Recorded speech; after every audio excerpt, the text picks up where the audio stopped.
सभी को मेरा नमस्कार। आज इस वीडियो में हम लोग कुछ समस्याओं कुछ प्रॉब्लम्स को सॉल्व करेंगे जो कि पिछले एक दो वीडियो में बताई गई चीजों पर आधारित होंगे। तो जिन्होंने वीडियो नहीं देखे हैं पहले इसको देख लें, तब इसको समझने का प्रयास करें तो अच्छा होगा। तो इसमें आपका ये पहला क्वेश्चन जो दिख रहा है, देखिएगा चित्र में कोण ए कोण सीईडी के बराबर है तो कह रहा है एक्स का मान निकालिए। तो सिंपल सा क्वेश्चन है, अगर आप देखें तो समरूप त्रिभुज पर आधारित ये सवाल दिख रहा है कि कोण ए और कोण ई आपस में बराबर दिए गए हैं, सीईटी और ये वाला कोण बराबर है। तो अगर आप देखें तो मैं यहीं पे सॉल्व कर दे रहा हूं इसको। त्रिभुज ए बी सी और त्रिभुज आप देखें ई डी सी को, तो ये दोनों आपको समरूप नजर आएंगे। कैसे? देखिए कोण ए ई के बराबर दिया गया है, कोण ए और ये कोण ई के बराबर दिया गया है, यानी कोण ए बराबर कोण सीईडी। और त्रिभुज ए बी सी और त्रिभुज ई डी सी में ये वाला जो कोण है वो उभयनिष्ठ है, इसीलिए मैंने देखिए सी वाला कोण आखिरी में दोनों जगह लिखा है। ये उभयनिष्ठ कोण है, यानी कि दोनों त्रिभुजों में आ रहा है ये नाम। तो इसलिए ये दोनों त्रिभुज क्या हो गए? समरूप, क्योंकि दो कोण बराबर हो गए, एक पहले से बराबर दिया गया है और एक समान कॉमन कोण है, इस वजह से बराबर हो गया। तो इस तरह से दो कोण बराबर होने पर आप जानते हैं कि त्रिभुज क्या हो जाते हैं? समरूप। तो ये समरूप सिद्ध करने की एक कंडीशन होती है, शर्त होती है, जिसमें आप दो कोण बराबर सिद्ध कर दें तो त्रिभुज समरूप कहलाते हैं। इसको कोण कोण कोण नियम कहा जाता है, ये पिछले वीडियो में आपने पढ़ा था। अब जब त्रिभुज समरूप सिद्ध हो जाएं तो अब आपको क्या मिल सकता है? अब हमको मिल सकता है कि ए बी और ई डी का अनुपात, बीसी का डीसी से अनुपात और एसी का ईसी से अनुपात आपस में क्या होगा? बराबर। अगर त्रिभुज समरूप होते हैं तो जाहिर सी बात है उनकी भुजाओं का अनुपात आपस में क्या होता है? बराबर होता है, ये आपने पढ़ा होगा। अब इसमें से जिन दो अनुपातों की आपको आवश्यकता है ले लीजिए, उसी से आपको मान मिल जाएगा। तो आपको निकालना क्या? एक्स का मान जो कि आ रहा है डीई में, तो आपको डीई जहां पर है ये है डीई, इसकी जरूरत पड़ेगी। तो ए बी की लंबाई कितनी है? ए बी है आपका 9, ये ले लीजिए आप। ए डी है आपका एक्स, ई डी या डीई जो भी लिखा हो, एक्स है। और आपको क्या मालूम है? बीसी, बीसी में आपको मान नहीं मालूम है, और तो इस भुजा को मत दीजिए। आप एसी में देखते हैं, एसी की लंबाई कितनी हो जाएगी? ये 7 है, 8 8 7 15। और ईसी की लंबाई कितनी है? ईसी की लंबाई आपकी 10 है। तिरछा क्रॉस मल्टीप्लाई करके हल कर दीजिए, तिरछा गुणा करके, तो ये हो जाएगा 10 बाई 90, 15 एक्स बराबर 90। तो 15 छक्का 90 काट दीजिए, एक्स बराबर 6 आ जाएगा। तो इस तरह से ये सवाल हल हो गया। इजी क्वेश्चन था, आई होप आपको समझ में आ गया होगा। अब नेक्स्ट क्वेश्चन देखिएगा, कह रहा है दो समरूप त्रिभुजों की दो संगत भुजाओं का अनुपात इतना है तो उनके क्षेत्रफलों का अनुपात क्या होगा? तो आपको पर में मैंने बताया था, एक नियम बताया था कि समरूप त्रिभुजों के क्षेत्रफलों का अनुपात उनकी संगत भुजाओं के वर्गों के अनुपात के बराबर होता है। तो अगर भुजाओं का अनुपात दिया गया हो और आपको क्षेत्रफलों का अनुपात निकालना, ये भुजाओं का अनुपात दिया है तो क्षेत्रफलों का अनुपात निकालना है, तो केवल आप इनका वर्ग कर दीजिए।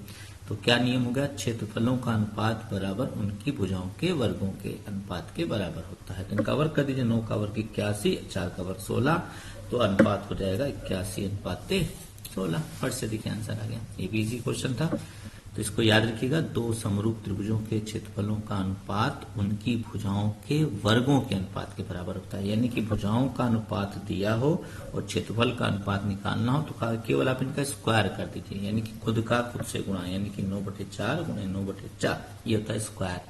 81/4 = 16। अब नेक्स्ट क्वेश्चन देखिएगा, एक त्रिभुज का केंद्रक शीर्ष, ये समरूप त्रिभुज पर आधारित सवाल नहीं है। एक त्रिभुज का केंद्रक दिया है, शीर्ष ए से 8 सेंटीमीटर की दूरी है, तो ए से होकर त्रिभुज की माध्यिका की लंबाई क्या होगी? तो मैं इसको लगा के आपको दिखा देता हूँ। है तो इजी क्वेश्चन, फिर भी चित्र बना के समझाता हूँ। देखो ये एक त्रिभुज है, जैसे ए बी सी, ये इसकी माध्यिका है, मान लीजिए ए डी। तो इसमें नाम कुछ दिया हो तो ठीक है, नहीं तो कोई नाम नहीं दिया। कह रहा है कि ए से त्रिभुज का केंद्रक सी ए से 8 सेंटीमीटर की दूरी पर। केंद्रक आप जानते होंगे, ये मैंने आपको पिछली बार बताया था, पिछले बार में बताया होगा, देख लीजिएगा, आपको किसी वीडियो में ये मिल जाएगा। देखिएगा, ये है केंद्रक। केंद्रक क्या होता है मैं बता देता हूं। माध्यिकाओं के कटान बिंदु को केंद्रक बोलते हैं। यानी कि अगर त्रिभुज की ये सभी माध्यिकाएं मैं खींचूं या केवल 2 ही खींचूं, जहां पर वो काटती हैं वो केंद्रक कहलाता है। तो ए से केंद्रक की दूरी 8 दी गई, यहां से यहां तक की दूरी कितनी दी गई है 8, और माध्यिका की आपको लंबाई बतानी है। तो इसके लिए आप याद रखिएगा कि केंद्रक जो होता है वो माध्यिकाओं को 2:1 के अनुपात में बांटता है। यानी कि AG/GD बराबर 2:1। ये नियम याद रखिएगा कि त्रिभुज की, ये नियम आपको लिखाया गया है, बताया गया है, समझाया गया है कि त्रिभुज की माध्यिकाएं संगामी होती हैं, अर्थात एक ही बिंदु पर मिलती हैं। जिस बिंदु पर मिलती है उसको केंद्रक बोलते हैं, और केंद्रक प्रत्येक माध्यिका को 2:1 के अनुपात में बांटता है। यानी कि सी इसकी तरफ 2 अनुपात होगा, इधर 1 होगा। यानी कि जी यहाँ नहीं, थोड़ा नीचे होगा, यहाँ पर होगा, ये लंबाई ज्यादा होगी। खैर उससे मतलब नहीं है, रफ फिगर है एक तो इसलिए आप थोड़ा बहुत ऊपर नीचे बना देते हैं तो चलेगा। अब हमको AG और GD का अनुपात 2:1 मालूम है। तो AG की लंबाई आपको दी गई है 8, आप इससे GD की लंबाई निकाल लीजिए। तो ये त्रिज्या गुणा करेंगे, 2GD बराबर हो जाएगा 8×8, ऐसे गुणा, तो GD बराबर हो जाएगा 8/2 यानी कि 4। तो GD की लंबाई आ गई यहां से यहां तक 4। तो माध्यिका की लंबाई कितनी हो जाएगी, AD बराबर 8 और 4 जोड़ दीजिए, 8 4 12। तो ये मिलाकर कुल आपको AD की लंबाई मिल गई। आप चाहें तो इसको ऐसे भी लगा सकते थे, चूंकि AG और GD का अनुपात, AG और GD का अनुपात 2:1 है, तो आप AG और AD का अनुपात निकाल लीजिए। कैसे निकालेंगे, बहुत इजी, मुजरमानी आप बता सकते हैं। देखिए, ये है आपका, मैं यहाँ पे एक बार फिर से बना दे रहा हूँ आपको समझने में आसानी हो। तो ये माध्यिका मैं अलग से बना दे रहा हूँ आपके समझने के लिए। ये माध्यिका है, ये 2 का अनुपात है और ये 1। अगर आपको AG और GD लिखना है तो आप लिखेंगे 2:1। लेकिन मान लीजिए आपको लिखना है AG और AD, तो AG का भाग कितना है 2, तो AD कितना हो जाएगा, 2 और 1 जोड़िए कितना आएगा 3। यानी कि AG और AD का अनुपात हो जाएगा 2:3 हो जाएगा।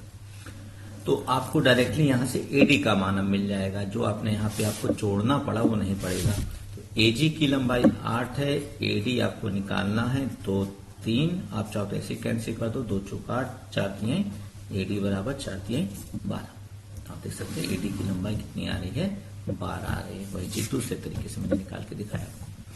तो इस तरह से आप इसको निकाल सकते हैं, दोनों ही तरीकों से आप हल कर सकते हैं, आपकी मर्जी है। अब उसके उपरांत देखिएगा नेक्स्ट क्वेश्चन क्या था, थर्ड क्वेश्चन है ये आपका। थर्ड क्वेश्चन क्या कह रहा है, फोर्थ क्वेश्चन। 2 समरूप त्रिभुजों ABC तथा PQR में यदि इनकी संगत ऊंचाइयां AD तथा PS में इतने का अनुपात हो तो उनके सेम नियम जो यहां पर लगाया गया था दूसरे क्वेश्चन में। जिस तरह से समरूप त्रिभुजों के क्षेत्रफलों का अनुपात उनकी भुजाओं के वर्गों के अनुपात के बराबर होता है, वैसे ही समरूप त्रिभुजों के क्षेत्रफलों का अनुपात उनकी ऊंचाइयों के भी वर्गों के अनुपात के बराबर होता है। जैसे AD और PS ऊंचाइयां हैं, तो मैं ऐसे इसको लिख सकता हूं कि त्रिभुज, नाम क्या दिया गया है, ABC PQR। चलिए, क्षेत्रफल त्रिभुज ABC अपान क्षेत्रफल त्रिभुज PQR। समरूप त्रिभुजों के क्षेत्रफलों का अनुपात उनकी संगत ऊंचाइयों के वर्गों के अनुपात के बराबर होता है। यानी कि AD² अपान PS²। AD अपान PS दोनों का स्क्वायर कॉमन ले लीजिए। AD और PS का अनुपात दिया है, यानी कि ऊंचाइयों का अनुपात दिया गया है ये 4:9। अब यहाँ पर आप लिख लीजिए 4/9, वर्ग लगा दीजिए। 4 का वर्ग 16, 9 का वर्ग 81, आंसर आ जाएगा 16:81। यानी कि वही सवाल है, सेम इसी तरह थोड़ा सा हल्का सा चेंज करके दे दिया है।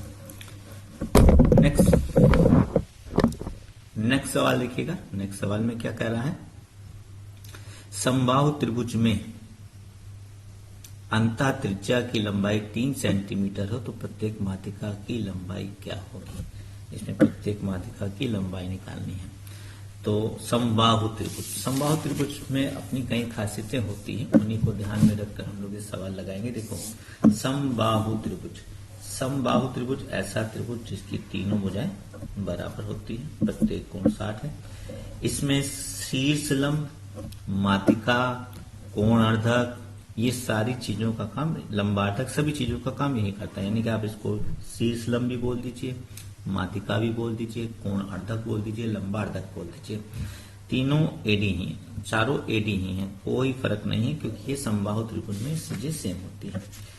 अंतः त्रिज्या आप जानते होंगे, अंतः त्रिज्या इन सेंटर बोलते हैं, आई से अक्सर लिखते हैं। अंतः केंद्र ये है, अंतःवृत्त की त्रिज्या, ये अंत, अगर मैं इस त्रिभुज की भुजाओं को स्पर्श करते हुए वृत्त बनाऊं तो ये जो अंतःवृत्त है इसी की त्रिज्या को हम लोग बोलते हैं अंतःवृत्त की त्रिज्या, यानी कि अंतः त्रिज्या, ये है अंतः त्रिज्या का मतलब। अब आपको निकालना माध्यिका। तो मैंने अभी बताया ये कोणार्धक भी होगा, लंबार्धक भी होगा, माध्यिका भी होगी। अगर ये माध्यिका होगी तो जहां पर अंतः केंद्र है वहीं पर केंद्रक भी होगा।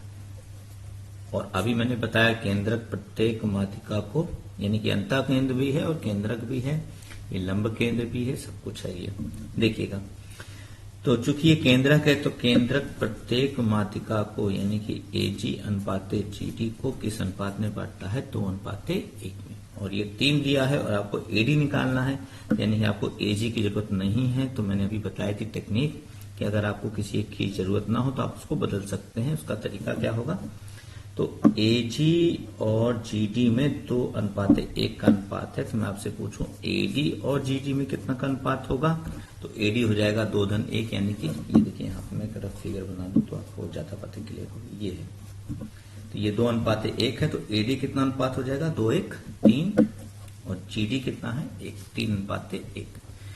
एडी की लंबाई आपका है, एडी की लंबाई निकालना है, सॉरी, जीडी की लंबाई आपके पास 3 है और ये 3 अनुपाते 1, तो एडी की लंबाई 3 त्रिक का 9 सेंटीमीटर होगी। ये 9 सेंटीमीटर, मैंने आंसर पहले से ये पॉइंट बना रखा था, जिससे पता चला कि ये आंसर आएगा 9 सेंटीमीटर। तो ये इस प्रकार से आपका ये सवाल लगेंगे। तो ऐसे बहुत सारे सवाल बनते हैं। आपको अगर कोई भी दिक्कत हो, किसी भी बुक से, आप किसी भी राइटर से पढ़ रहे हैं और आपको कोई प्रॉब्लम आती है, तो आप मेरे कमेंट्स बॉक्स में जाकर उस क्वेश्चन को सबमिट कर सकते हैं और नेक्स्ट वीडियो में उसका सोल्यूशन आपको मिल जाएगा। तो आई होप इतना आपको समझ में आ गया होगा। नेक्स्ट वीडियो में हम कुछ नए टॉपिक, कुछ नए क्वेश्चन लेके आएंगे। Okay, thank you.